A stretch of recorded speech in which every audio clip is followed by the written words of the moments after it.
यूहन्ना रचित सुसमाचार में हम जानते हैं कि ये सदर्शी जो सुसमाचार हैं, यानी कि एक दूसरे से समानता रखने वाले जो सुसमाचार हैं, मत्ती, मरकुस और लूका, उनसे अलग तरीके से कुछ ये बातचीत करता है। और हम पाते हैं कि शुरुआत से ही बड़े फिलोसॉफिकल वे में, दार्शनिक अंदाज में यूहन्ना प्रभु यीशु मसीह के आगमन की चर्चा करते हैं। और ये बात हम सब पहले ही अध्याय में इस चीज को हमने देखा है। और उस ईश्वरीय स्वरूप का दर्शन उन्हें पहले ही अध्याय में हमारे और आपके सामने रखा कि प्रभु यीशु मसीह की जो महिमा, मैं सोचता हूं उन मजूसियों के आने से या गडरियों के आने से जो मत्ती और लूका करते हैं, उससे कहीं बढ़कर यूहन्ना इस बात को अपने वचन, अपने उस सुसमाचार में जो परमेश्वर ने उसको दिया था, वो बताता है। आदि में वचन था, वचन परमेश्वर के साथ था और वचन परमेश्वर था। और 14 पद वो डिक्लेयर करता है कि और वचन देहधारी हुआ, यानी कि प्रभु यीशु मसीह, ठीक है कि मजूसी आए, ठीक है कि वो रात में स्वर्गदूत उस बेयाबान में उन चरवाहों को दिखाई दिए और उनसे कहा कि तुम्हारे लिए एक उद्धारकर्ता का जन्म हुआ है। बड़ी बातें थी ये भी अपने आप में कोई छोटी बातें नहीं है कि कोई ज्योतिषी दूसरे देश से आए हैं पता करते हुए कि यहां यहूदियों के राजा का जन्म हुआ है। बहुत बड़ी बात है। और इतनी बड़ी बात थी कि राजा को विवश होना पड़ा, अपने यहाँ के तमाम स्कॉलर्स को, तमाम उन पुरोहितों को, ज्योतिषों को बुलाकर उसे पूछना पड़ा कि दर हकीकत जो ये लोग कह रहे हैं वो है क्या। सो बड़ी बात थी, छोटी मोटी बात नहीं थी। और ये भी अपने आप में बहुत बड़ा मौजज़ा था उन चरवाहों के लिए कि उस बेयाबान में स्वर्गदूतों ने उनको दर्शन दिया, स्वर्गदूतों ने स्वयं आकर उनसे बातचीत की। लेकिन उससे कहीं बढ़कर यूहन्ना इस बात को जो बता रहा है वो उस त्रिएक परमेश्वर के विषय में मेरे और आपके साथ बातचीत करता है। वचन परमेश्वर के साथ था और वचन परमेश्वर था। और 14वां पद कहता है वचन देहधारी हुआ, अनुग्रह और सच्चाई से परिपूर्ण होकर हमारे बीच में डेरा किया और हमने उसकी ऐसी महिमा देखी जैसे पिता के इकलौते की। यानी कि वहां जो आप मत्ती और लूका में देख रहे हैं, दर हकीकत स्वयं परमेश्वर है। अब जो यूहन्ना का गॉस्पेल है वो हिस्टोरिकल क्राइस्ट से बढ़कर एक कॉस्मिक क्राइस्ट की पिक्चर को मेरे और आपके सामने रखता है।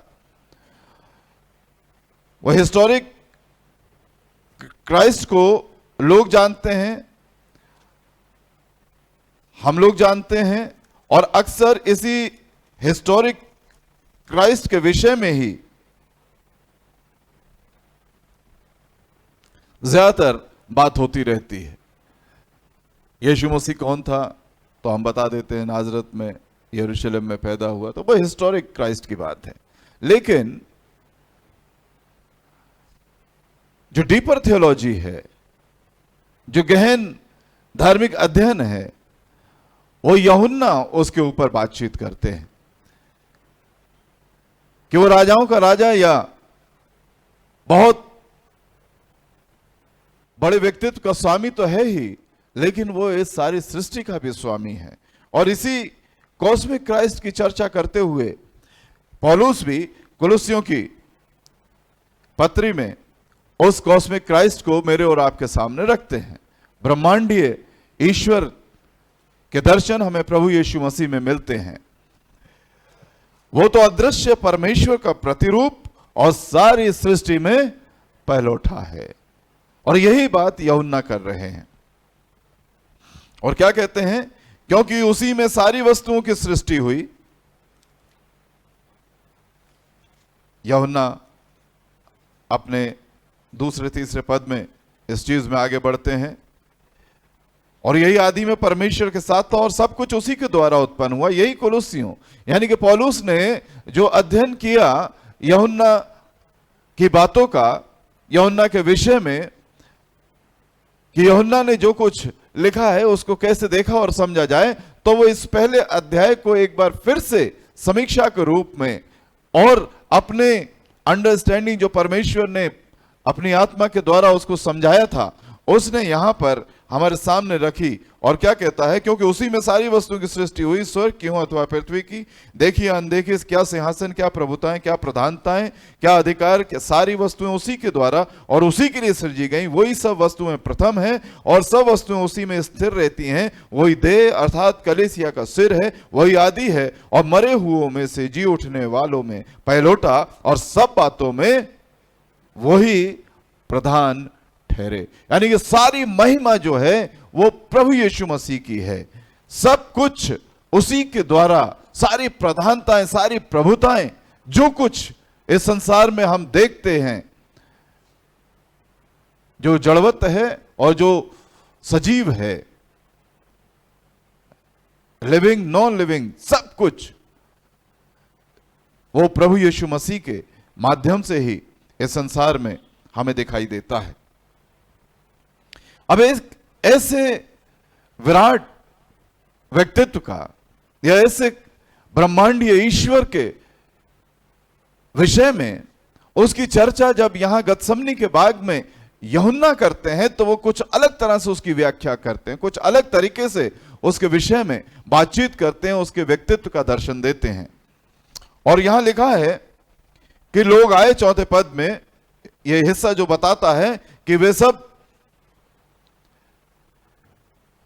क्योंकि यीशु मसीह की आदत थी कि भोजन उपरांत एक और समय होता था उनके पास, जब वो अपने निज चेलों के, इन 12 चेलों के साथ उस गतसमनी के बाग में जाया। क्योंकि यीशु अपने चेलों के साथ वहां जाया करता था, गया नहीं है कि वो अपने चेलों के साथ वहां चला गया, वो जाया करता था, उसकी आदत में था। कुछ चर्चा उनके साथ, कुछ बातचीत उनके साथ किया करता था। अब तो वो बातें खत्म हो गई हैं, लेकिन पहले समय में अक्सर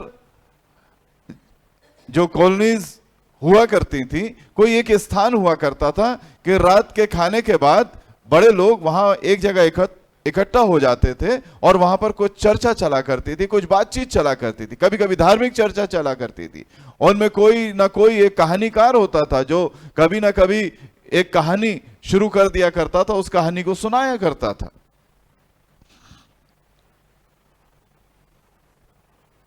और कभी कभी कहानियां जो होती थी वो एक दिन में खत्म नहीं होती थी, वो भी सीरियल जैसे सीरीज में चला करती थी कि आज यहां तक और इसके बाद फिर आगे की कहानी सुनाई जाएगी।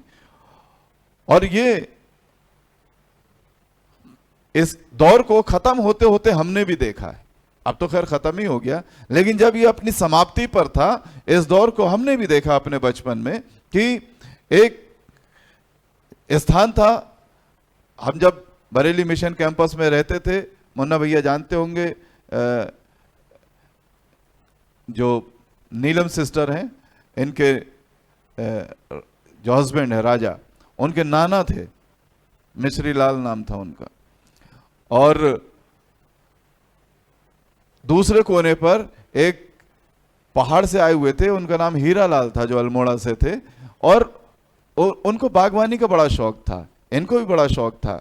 लेकिन वहां पेड़ के नीचे अक्सर रात में ये लोग बैठा करते थे और उसमें सब लोग हुआ करते थे।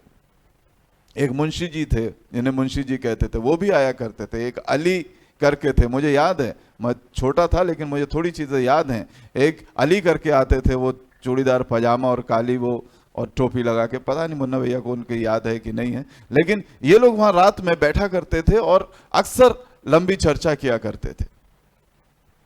हम लोग भी कभी कभी जब वो कहानी होती थी अक्सर तो डांट के भगा दिया जाता था, लेकिन जब कोई कहानी किस्सा होता था तो कभी कभी हम लोग भी सुन लिया करते थे। सो प्रभु यीशु मसीह का ये अपना तरीका था कि वो उस गतसमनी के बाग में जाया करते थे, अपने चेलों के साथ बातचीत करते थे, प्रार्थना करते थे, अमूमन प्रार्थना और परमेश्वर के राज्य के विषय में जो उन्हें आने वाले समय में करना है उन भेदों की चर्चा अपने चेलों के साथ किया करते थे। और ये बात सबको मालूम थी, सबको जाहिर थी। लेकिन रात के समय में हो सकता है पर्याप्त रोशनी ना होने की वजह से, मशालों की जो रोशनी होती है वो अक्सर इंसान का चेहरा दिखाती कम है, कंफ्यूज ज्यादा करती है, क्योंकि एकदम से जलती है और फिर कम हो जाती है। सो जब ये 10, 12, 13, 12 लोग हैं वहां पर, प्रभु यीशु मसीह हैं और एक से लगभग कपड़े हुआ करते थे। आप जब वो लॉर्ड सपर की जो फोटो देखते हैं उसमें कई लोग ऐसे लगते हैं जो यीशु मसीह के जैसे ही हैं, जो चित्रकार है उसने ऐसी बनाया। यानी कि एक जगह जो परिवेश होता है वहां की ड्रेसिंग सेंस भी वैसा ही होता है और लोग उसी तरह से रहते हैं। सो शायद कुछ कंफ्यूजन था उनको कि इनमें यीशु है कौन सा। और यहां पर हम देखते हैं कि यीशु जो बातें उस पर आने वाली थी उन सब चीजों को जानते हुए उनसे कहते हैं, किसे ढूंढते हो?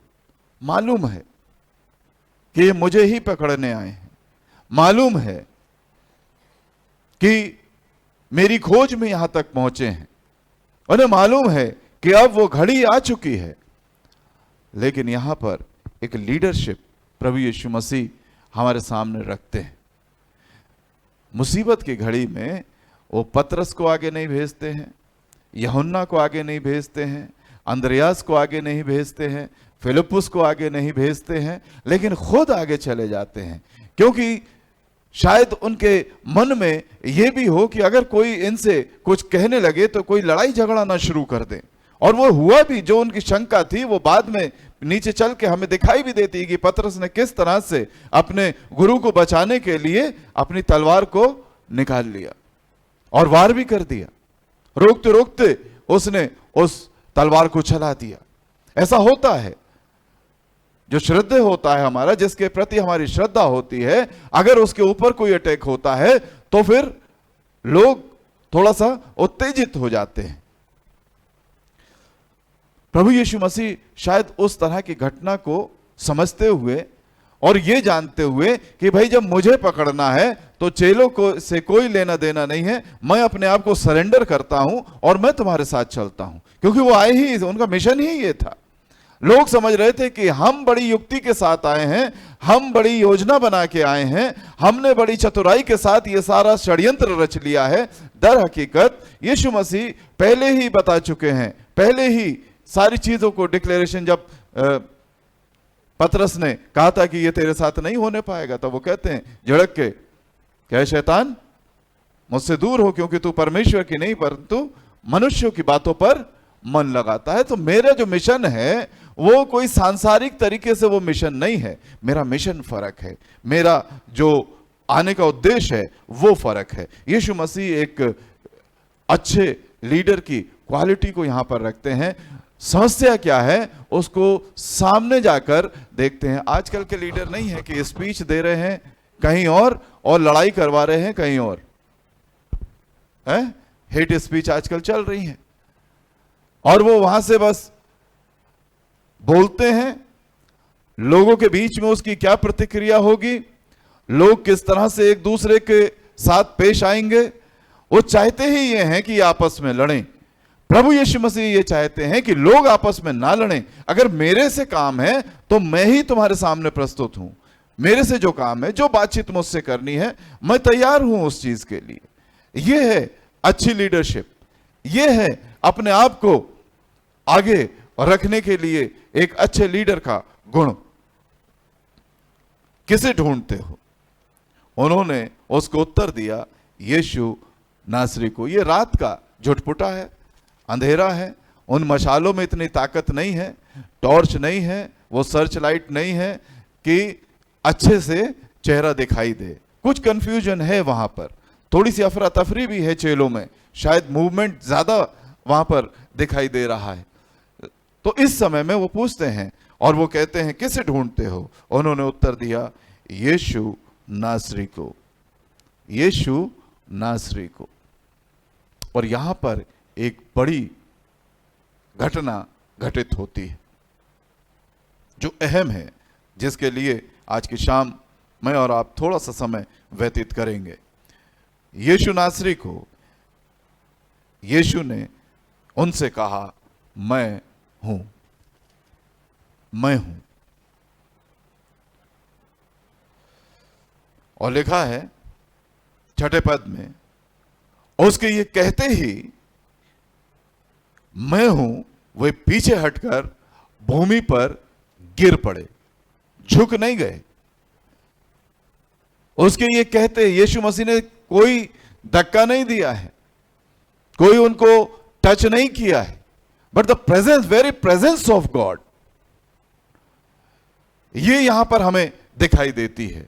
परमेश्वर की उपस्थिति वहां पर हमें दिखाई देती है। उसका जो यूहन्ना शुरुआत से जो बातचीत कर रहा है, वो कॉस्मिक क्राइस्ट की, ब्रह्मांडीय मसीह की, वो हमें दिखाई देती है कि वे पीछे हटे और भूमि पर गिर पड़े, भूमि पर गिर पड़े। ये परमेश्वर की उपस्थिति ये नजारा पेश करती है कि व्यक्ति खड़ा नहीं रह पाता है।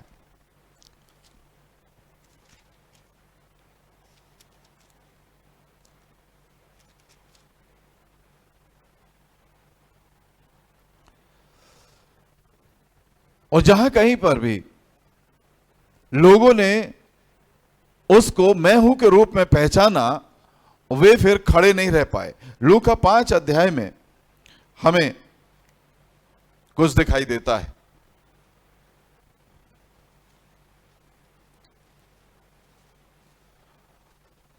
5:8, 5:8।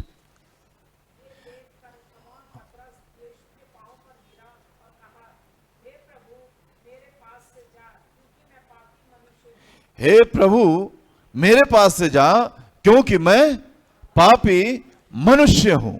जहां पर भी उसके ईश्वरत्व के दर्शन या समझ आई लोगों में, वे खड़े नहीं रह पाए,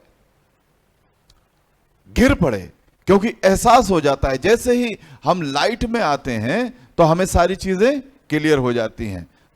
यहां पर the very presence of Lord Jesus Christ, पतरस क्या कर रहा है? He realise that I am Sinner.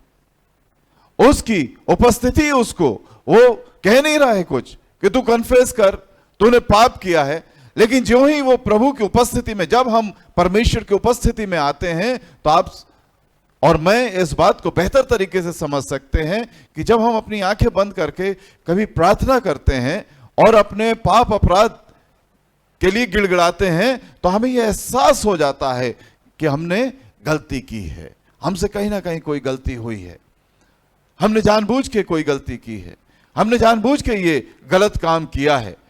जैसे ही व्यक्ति सच्चे मन से परमेश्वर की निकटता में आता है, उसे एहसास हो जाता है कि मैंने गलत किया है। ये एहसास कल हमने मरकुस 5:7 में भी देखा कि कैसे वो व्यक्ति जो कब्रों में रहता था, वो दौड़ता हुआ आया और उसके भीतर की वो जो दुष्ट आत्माएं थी, वो उससे कहती, मुझे तुझसे क्या काम, क्योंकि वो जानती थी कि ज्यादा देर तक यहां रहेगा तो हम यहां टिक नहीं पाएंगे। ये जितनी देर हमारे साथ, इस व्यक्ति के साथ जितनी देर व्यतीत हो जाएगी, हमारा रहना कठिन हो जाएगा।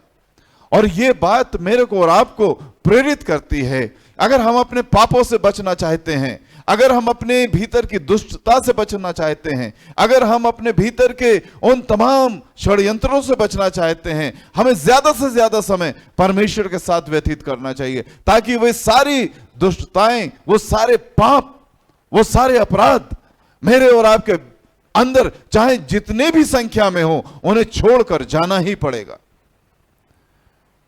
ये बड़ी सुंदर तस्वीर वो दुष्ट आत्माग्रस्त व्यक्ति जो है वो हमें दिखाई देता है। उसको एक बार निकाल दीजिए। 5 7।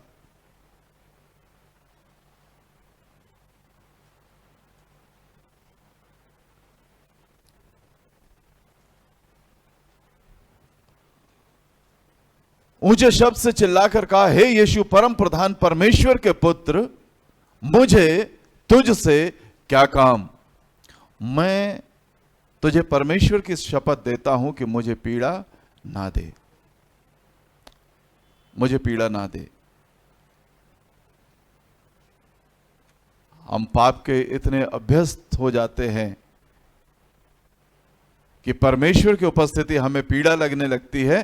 पाप एक आनंदमय स्थिति, एक सेटिस्फैक्शन, एक सेल्फ सेटिस्फैक्शन, वो जो सांसारिक और दैहिक सुख है पाप का, वो हमें ज्यादा अच्छा लगता है, इसलिए हम परमेश्वर की उपस्थिति में नहीं आना चाहते हैं।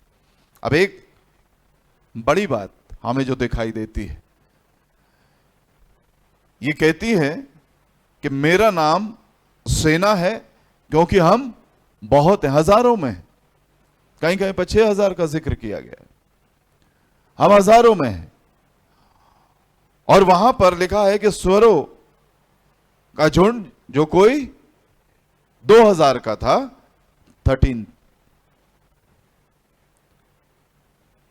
2000 का था, और उस ढलान पर से झपट कर क्या हुआ, वो झील में जा पड़ा और डूब मरा। आप देखिए, ये अपने आप में बहुत कुछ बयान कर रहा है। यहां 2000 हैं, वो बर्दाश्त नहीं कर पाए, लेकिन ये अकेला इंसान इसके अंदर वो बैठी हुई थी, इसके अंदर ठहरी हुई थी। हम सोच सकते हैं कि हम अपने भीतर कितनी बुराई को रखकर इस संसार में चलते रहते हैं। इनमें उतनी ताकत नहीं थी कि वो 2000 भी उसे संभाल सकें, लेकिन एक इंसान के अंदर वो बैठी हुई थी।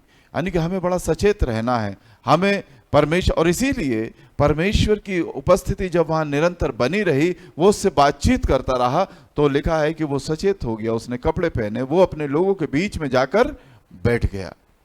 इसलिए यदि हम अपने जीवन की बुराइयों को अपने अंदर से हटाना चाहते हैं और सच में हटाना चाहते हैं, तो हमें सच्चाई के साथ परमेश्वर के चरणों में अपने समय को व्यतीत करना बहुत जरूरी है।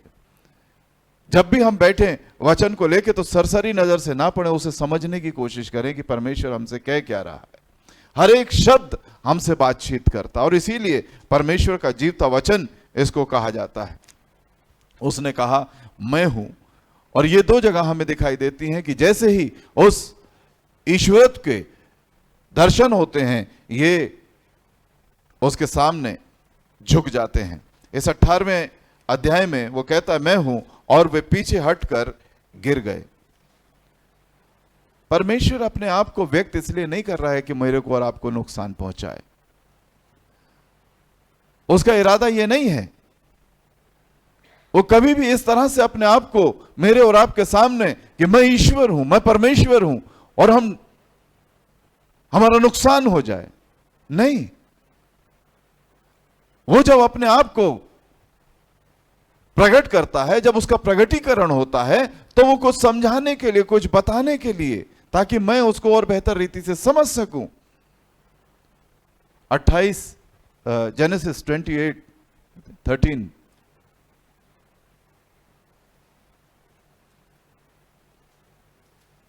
13 हाँ, ये परमेश्वर जब याकूब भागा चला जा रहा है, तो क्या कह रहा है उससे परमेश्वर, मैं यहोवा तेरे दादा इब्राहिम का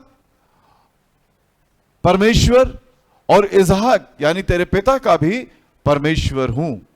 जिस भूमि पर तू लेटा है उसे मैं तुझको और तेरे वंश को दूंगा। ये है उसका प्यार। ये भागा जा रहा है परमेश्वर की उपस्थिति, वो अपने परिवार से दूर भागा चला जा रहा है। इसे अब बड़ी निराशा है, इसे मालूम नहीं है कि इसका ठिकाना बताया गया है कि अपने मामा के पास चला जा, और वो उस ओर उसे नहीं मालूम है कि क्या क्या उसके साथ स्थिति सामने बनेगी, और बनी भी। 21वें वर्ष में वो लौट के आने पाया। एक लंबा समय अपने जीवन का, बहुत अच्छा समय अपने जीवन का उसे एक तरह से अपने मामा के यहां नौकरी करते हुए एक दास के तरीके से वहां पर बिताना पड़ा, जो उसकी मजदूरी बदल दिया करता था, जो उसको बेईमान समझता था, जो हमेशा उसके ऊपर शक करता था। और यहां तक कहें कि उसने तो उसे एक ऐसा समझ लिया था व्यक्ति जिसके साथ वो अपने खोटे सिक्के को चला सके। जिसकी शादी नहीं हो रही थी उसे उसने उसके गले, पसंद ना पसंद है लेकिन अब मजबूर है, कुछ नहीं कह सकता है, उसके यहां पर एक दास के समान रह रहा है। लेकिन परमेश्वर कितना प्यार करता है। परमेश्वर कहता है, मैं तेरे दादा अब्राहम का और इसहाक का भी परमेश्वर हूं। जिस भूमि पर तू लेटा है उसे मैं तुझको और तेरे वंश को दूंगा। यह है प्रगटीकरण परमेश्वर का, कि जब वो अपना सेल्फ इंट्रोडक्शन मेरे को और आपको दे रहा है तो वो ये इसलिए बताता है ताकि मैं और आप परमेश्वर को और बेहतर तरीके से समझ सकें।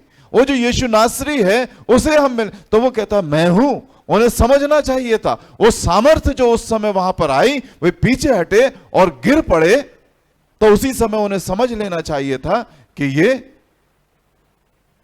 हमने दर्शन कर लिए परमेश्वर के। एक्सोडस 3:14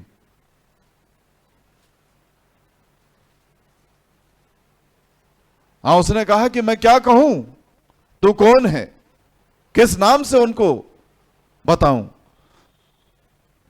परमेश्वर ने मूसा से कहा, मैं जो हूं सो हूं, I am who I am. मैं जो हूं सो हूं, जिसका नाम मैं हूं उसी ने मुझे तुम्हारे पास भेजा। अब ये सेल्फ रेवलेशन, सेल्फ इंट्रोडक्शन परमेश्वर दे रहा है। मैं हूं, तुझे चिंता करने की आवश्यकता नहीं है, मैं हूं। कभी कभी कोई व्यक्ति कुछ बात कहता है और इस बात में बड़ी ताकत होती है। हम किसी समस्या में हैं, हम टेंशन में हैं, हम परेशान हो रहे हैं और कोई व्यक्ति आके कहे कि घबराइएगा नहीं, मैं हूं। उस समय एक अलग शांति, एक अलग तरह की सामर्थ हमें अपने अंदर महसूस होती है कि हम अकेले नहीं हैं। मूसा भी उस बयाबान में अकेला है, जिस तरह से याकूब भी अकेला था। एक बड़ा काम दिया जा रहा है, बड़ी योजना, बड़ा मिशन के ऊपर उसे भेजा जा रहा है। परमेश्वर उसे यह बताना चाहता, मैं हूं, तू डरना मत, मैं हूं, my very presence is with you. मैं तेरे साथ साथ निरंतर बना। और इसी बात को उसने याकूब से भी कहा कि मैं हूं और जिस जगह तू लेटा है ये सब कुछ मेरा है, ये सब कुछ तेरे वंश को दूंगा मैं, ये प्रॉमिस है मेरा। और इस तरह से परमेश्वर जब अपने आप को बताता है तो वो हमारी एक काउंसलिंग करता है कि वो हमारे साथ है। प्रभु यीशु मसीह का मकसद ये नहीं था कि ये लोग मैं हूं कहने से डर जाएं, लेकिन ये समझ जाएं। हर एक को ये मौका था प्रभु यीशु मसीह की तरफ से कि वो उस उद्धार को प्राप्त करे। हर एक को ये मौका था प्रभु यीशु मसीह की तरफ से कि वो इस बात को समझे कि वो परमेश्वर का एक लौता पुत्र है। इसलिए जब वो मैं हूं कहता है तो वहां पर एक अजीबोगरीब सी स्थिति पैदा हो जाती है और वो गिर जाते हैं। यूहन्ना जो यहां पर मैं हूं की बात करता है 18वें अध्याय में, जो इस मैं हूं की बात करता है, वो यहीं पर ऐसा नहीं कि अचानक से उसे याद आ गया मैं हूं। वो निरंतर प्रभु यीशु मसीह के इस मैं हूं की चर्चा करता रहा है। निरंतर अलग अलग समयों पर उसने प्रभु यीशु मसीह के इस मैं हूं की चर्चा की है। जिसे हम सिलसिलेवार तरीके से देख सकते हैं। जॉन 6:35,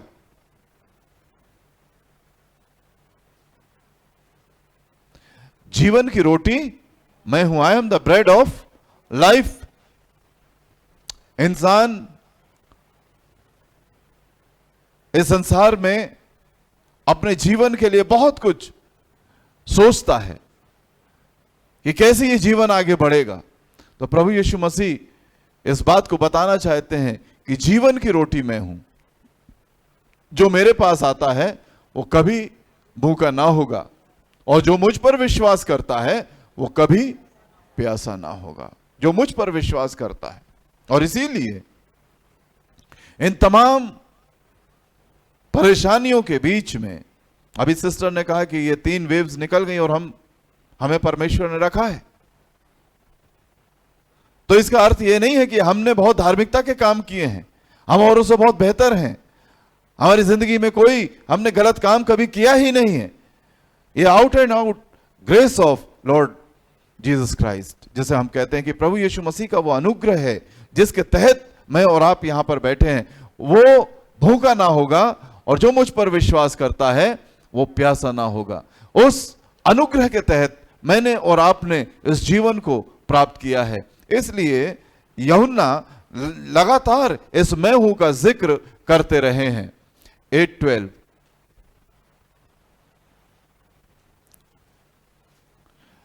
प्रभु यीशु मसीह आगे चल के उस मैं हूं का जिक्र करते हैं कि मैं जगत की ज्योति मैं हूं, I am the light of the world.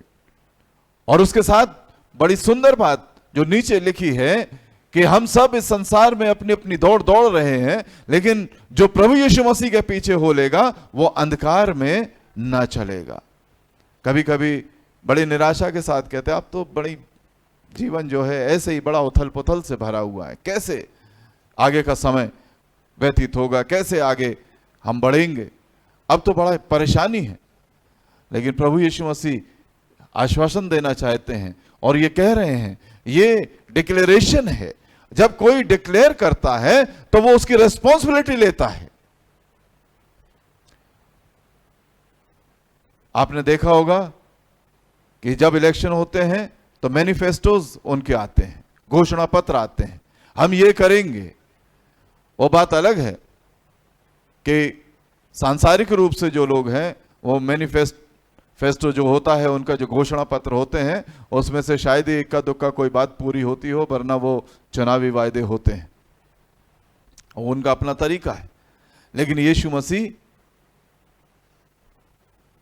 जो बात कह रहे हैं वो इस बात को कहना चाहते हैं, डिक्लेरेशन करना चाहते हैं कि जो मेरे पीछे होलेगा वो अंधकार में ना चलेगा, परंतु जीवन की ज्योति पाएगा, जीवन की ज्योति पाएगा।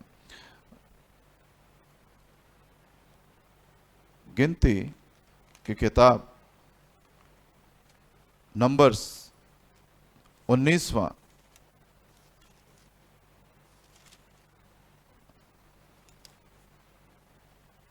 तेईस 19 से, हाँ 23, नंबर्स 23:19। ईश्वर मनुष्य नहीं कि झूठ बोले, और ना वो आदमी है कि अपनी इच्छा बदले। क्या जो कुछ उसने कहा उसे ना करे? क्या वो वचन देकर उसे पूरा ना करेगा? ये है डिक्लेरेशन। परमेश्वर बार बार अपने आप को जब वो बताता है तो वो ये कहना चाहता है कि जो भी मैंने कहा है, जो प्रोमिसेस मैंने की हैं, वो तुम्हारे लिए हैं, और अगर तुम उसे अपने जीवन में अपनाते हो तो वो पूरी होंगी।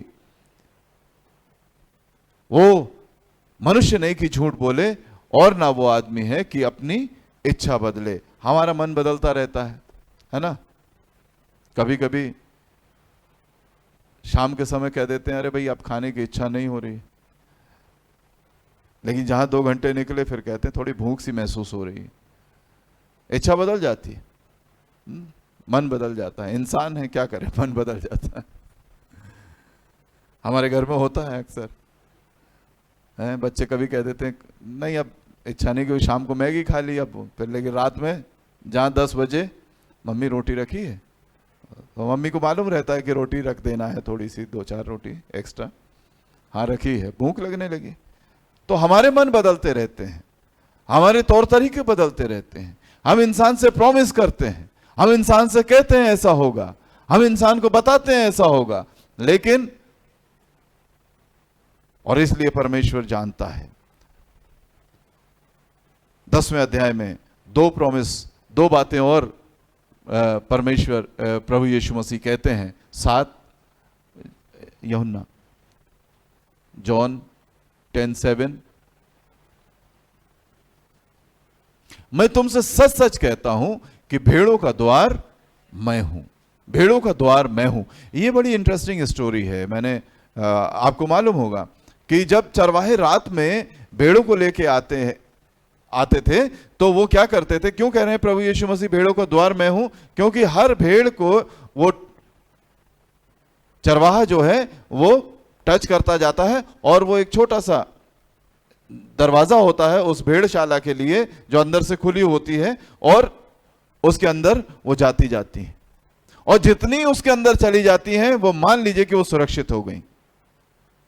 और क्या होता था उस समय में? वो उसको बंद करके उसी दरवाजे पर सो जाता था।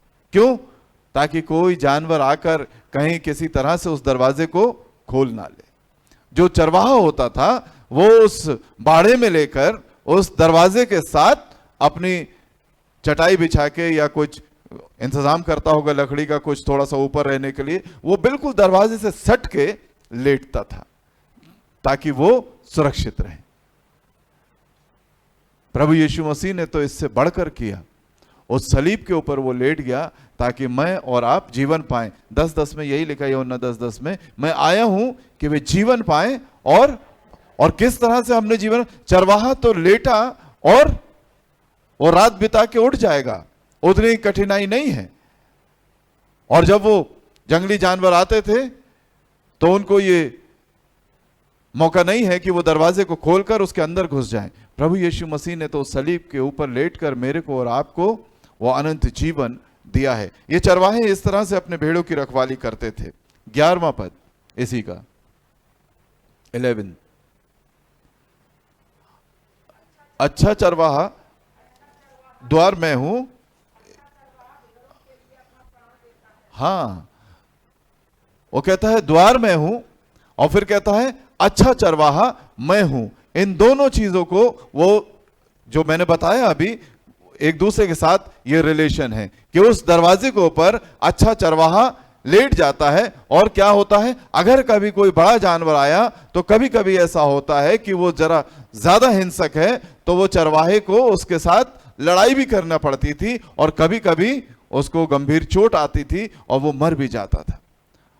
अच्छा चरवाहा। और आगे चल के इसी में मजदूर ये नहीं करते हैं। मजदूर क्या होता है? संकट को आते देखकर भेड़ों को छोड़कर भाग जाता है। प्रभु यीशु मसीह ने ये नहीं करा। प्रभु यीशु मसीह ने कहा कि जिसे तुम ढूंढने आए हो वो यीशु नासरी मैं हूं। सामने आकर अपने चेलों को पीछे रखते हैं, नहीं चाहते हैं कि चेले सामने आए। 11:25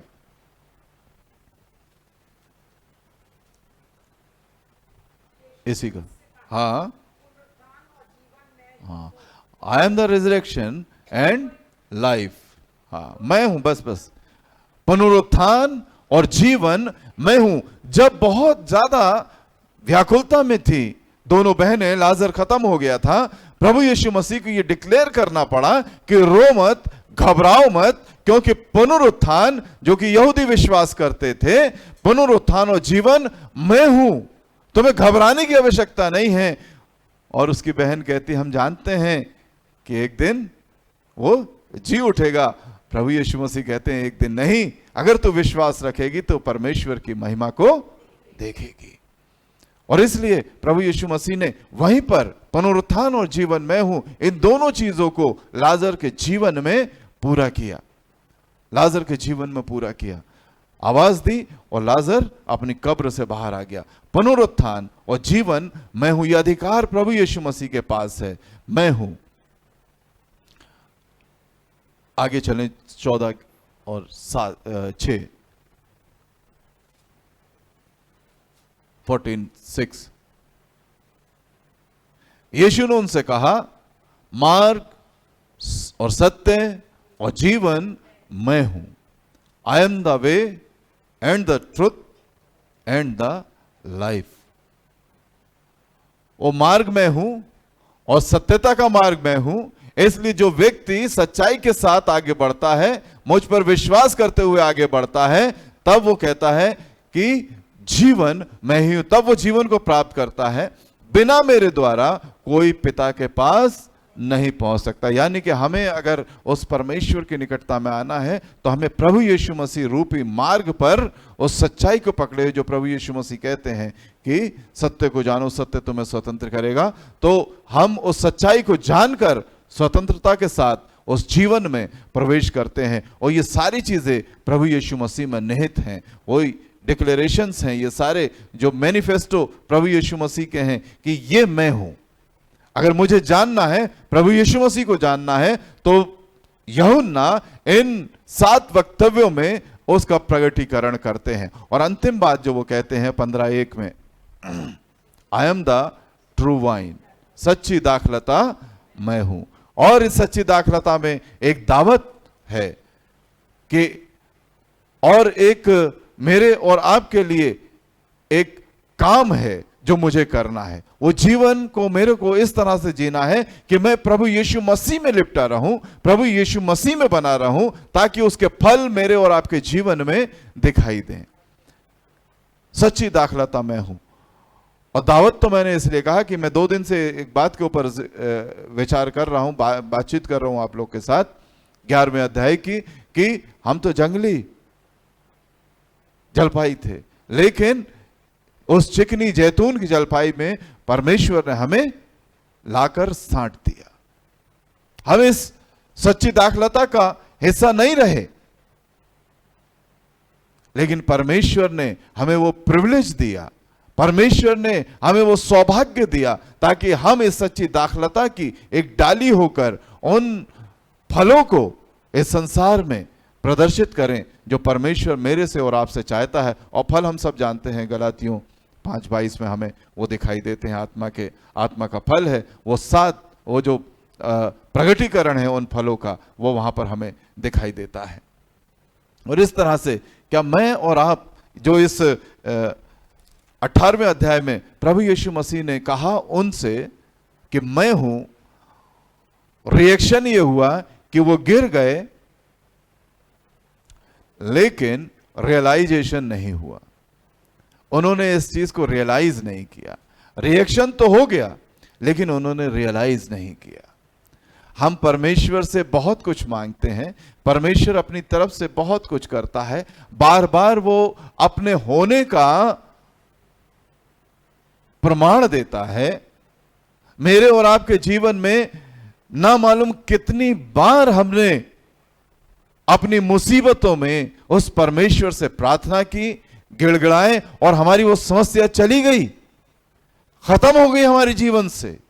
वो आशीष जिसे हम परमेश्वर से मांगते रहे वो पूरी हो गई, हमें मिल गई। हमने अपने जीवन में अनेकों बार इस तरह से प्रार्थनाएं की हैं, कभी बीमारी के लिए, कभी किसी और समस्या के लिए, कभी किसी और चीज में फंस गए उसके लिए, कभी कोई चीज हमें चाहिए थी तब हमने उसके लिए प्रार्थना की, कभी हमने अपने लाइफ पार्टनर के लिए प्रार्थना की और हमें एक सही लाइफ पार्टनर मिल गया, कभी हमने अपने बच्चों के एक सही एजुकेशन के लिए प्रार्थना की, उनको सही एजुकेशन मिल गई, कभी उनके सही प्रोफेशनल ट्रेनिंग के लिए प्रार्थना की, वो भी हो गया, कभी हमने उनके फिर आगे प्लेसमेंट के लिए प्रार्थना की, वो भी हो गया। वो अपना प्रमाण देता रहा, वो कहता रहा मैं यीशु नासरी हूं।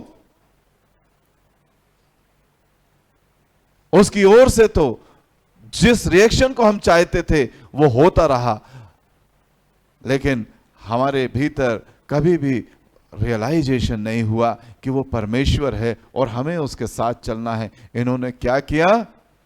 उठे और यीशु को बांध लिया। हम भी यही करते हैं। इतना जीवन निकल गया, और जब हमें मौका मिलता है हम अपने उस प्रभु को बांधकर उस जिल्लत की ओर ले जाते हैं जिस जिल्लत से उसने हमें बाहर निकाला। हम हमेशा उस जिल्लत की ओर उस परमेश्वर को ले जाते हैं, उस अपने प्रभु यीशु मसीह। वो कहता है मैं यीशु नासरी हूं। तो जब कोरोना हो गया तब हमें पता चला कि वो यीशु नासरी है, लेकिन जब चला गया तो फिर हम अपने रंग में आ गए। हमने अपने वो सारे पाप करना शुरू कर दिए। इन 40 दिनों में मैंने परसों इस बात को रखा आपके सामने। ये 40 दिन हमारे लिए उपवास के या धार्मिकता के नहीं है, ज्यादातर बहुत से लोगों के लिए हैं, कुछ लोग हैं जिनके लिए सच्चाई में है, लेकिन ज्यादातर के लिए ये पाखंड के दिन है। मानने के बाद भी, जानने के बाद भी ये 40 दिन किस तरह से। और मैं तो ये सोच रहा था कि पैशन वीक आते आते पत्नी को अब ये चिंता सताने लगती होगी कि अब तो पैशन वीक आ गया, अब आखिरी हफ्ता है, बस यही हफ्ते तक सीधे रहेंगे।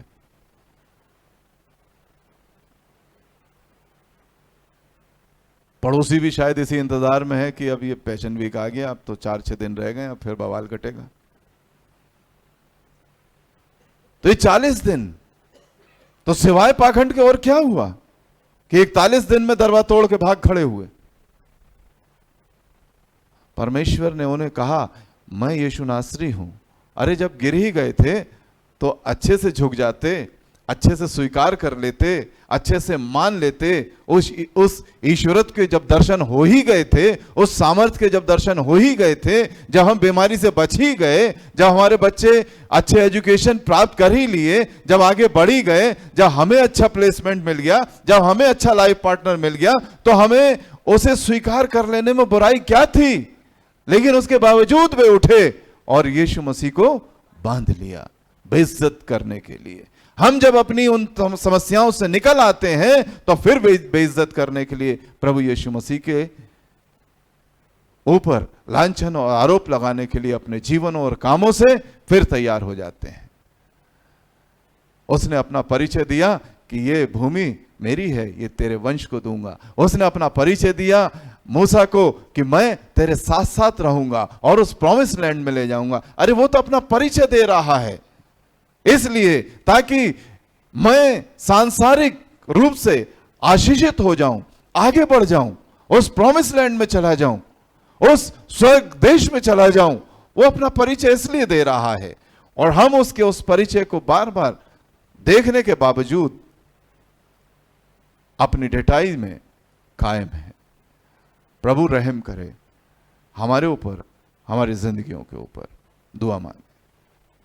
जीवित और सामर्थ्य पिता परमेश्वर, तेरे पवित्र चरणों में आए हैं परमेश्वर। एक बार फिर से प्रभु अपने आप को तेरे सामने रखते हैं और दुआ मांगते हैं पिता परमेश्वर कि हम जो अपने विचारों से, कामों से निरंतर पाप करते हैं, प्रभु जी जब बीमारी में तूने बता दिया यीशु नासरी मैं हूं, जब कठिन परिस्थितियों हालातों में तूने बता दिया प्रभु यीशु मसीह मैं हूं, तो प्रभु हम अपना समर्पण तुझे करें, ना कि खड़े होकर फिर से उस बेइज्जती के लिए तुझे घसीटें। हम पर रहम करें। प्रभु यीशु के पवित्र नामों को मांगते हैं, आमीन।